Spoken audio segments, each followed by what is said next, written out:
परशुराम जी का आगमन। राजा दशरथ ने राजकुमारों, उनकी पत्नियों, ऋषि महर्षियों, मंत्रियों एवं परिजनों के साथ अयोध्या के लिए प्रस्थान किया। प्रस्थान करते ही सभी ओर भयंकर शब्द करने वाले पक्षियों की आवाजें सुनाई देने लगीं। पृथ्वी पर विचरण करने वाले वन्य पशु उनकी बाईं ओर दौड़ने लगे। इस पर दशरथ ने वशिष्ठ जी से कहा, गुरुदेव, यह कैसी माया है? जहाँ पक्षियों का भयंकर स्वर अपशकुन का सूचक है, वहीं मृगों का बाने होकर जाना शुभ शकुन की सूचना देता है। दोनों प्रकार के शकुन एक साथ क्यों हो रहे हैं? महाराज दशरथ के इस प्रश्न के उत्तर में वशिष्ठ जी बोले, पक्षियों के भयंकर ध्वनि से ज्ञात होता है कि कोई भय उत्पन्न करने वाली घटना घटने वाली है, और मृग आदि पशुओं के इस प्रकार जाने से पता चलता है कि वह भयानक घटना सरलता से शांत हो जाएगी।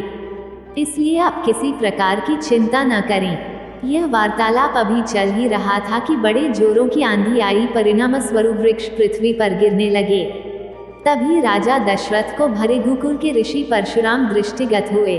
उनकी वेशभूषा बड़ी भयंकर थी। बड़ी बड़ी जटाएं उनके तेजस्वी मुख पर बिखरी हुई थी, नेत्रों में क्रोध की लालिमा थी।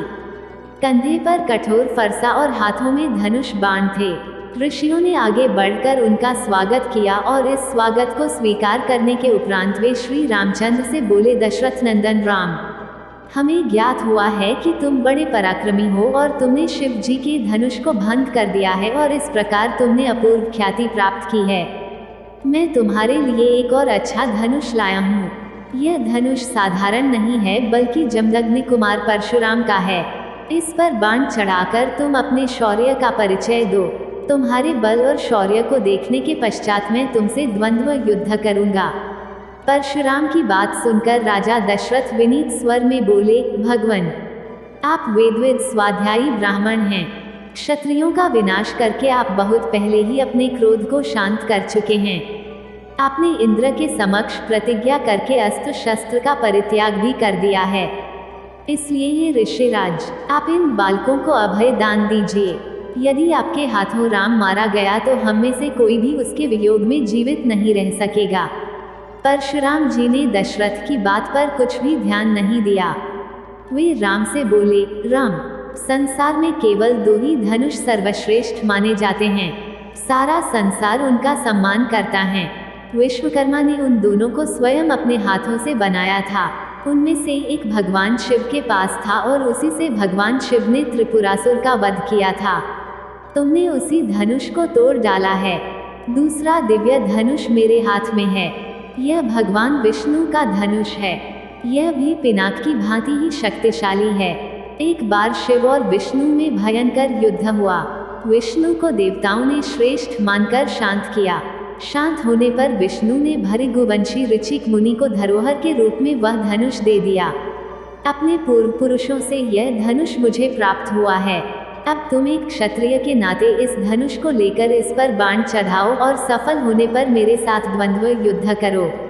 इस प्रकार से परशुराम के द्वारा बार बार ललकारे जाने पर रामचंद्र बोले, हे भार्गव, मैं ब्राह्मण समझकर आपका सम्मान कर रहा हूँ और आपके समक्ष कुछ विशेष बोल नहीं रहा हूँ, किंतु आप मेरी इस विनयशीलता को पराक्रमहीनता एवं कायरता समझ रहे हैं और मेरा तिरस्कार कर रहे हैं।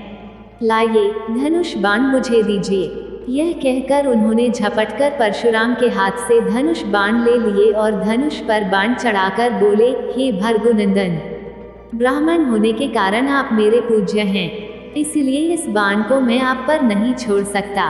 परंतु धनुष पर चढ़ने के बाद यह बाण कभी निष्फल नहीं जाता। इसका कहीं ना कहीं उपयोग करना अनिवार्य हो जाता है। इसलिए मैं इस बाण को छोड़कर आपकी शीघ्रतापूर्वक सर्वत्र आने जाने की शक्ति को नष्ट किए देता हूँ। श्री राम की बात सुनकर शक्तिहीन हो गए परशुराम जी विनय पूर्वक कहने लगे, बाण छोड़ने से पूर्व मेरी एक बात सुन लीजिए। क्षत्रियों को नष्ट करके मैंने यह भूमि कश्यप जी को दान में दी थी। उस समय उन्होंने मुझसे कहा था कि अब तुम्हें पृथ्वी पर नहीं रहना चाहिए, क्योंकि तुमने पृथ्वी का दान कर दिया है। तभी से मैं गुरुवर कश्यप जी की आज्ञा का पालन करता हुआ कभी भी रात्रि में पृथ्वी पर वास नहीं करता। अतः हे राम, कृपा करके मेरी गमन शक्ति को नष्ट मत करो। मैं मन के समान गति से महेंद्र पर्वत पर चला जाऊंगा। मुझे ज्ञात है कि इस बाण का प्रयोग निष्फल नहीं जाता, इसलिए आप इस बाण के द्वारा उन अनुपम लोकों को नष्ट कर दे जिन पर मैंने अपनी तपस्या से विजय प्राप्त की है। आपने जिस सरलता से इस धनुष पर बाण चढ़ा दिया है, उससे मुझे विश्वास हो गया है कि आप मधु राक्षस का संहार करने वाले साक्षात विष्णु हैं। राम ने परशुराम की प्रार्थना को स्वीकार किया और उनके द्वारा तपस्या के बल पर अर्जित समस्त पुण्यलोकों को नष्ट कर दिया।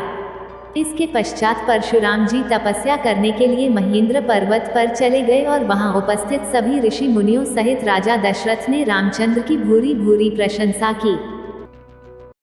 इसके आगे की कहानी आपको आने वाली अगली वीडियो में देखने को मिलेगी। यह वीडियो देखने के लिए धन्यवाद दोस्तों।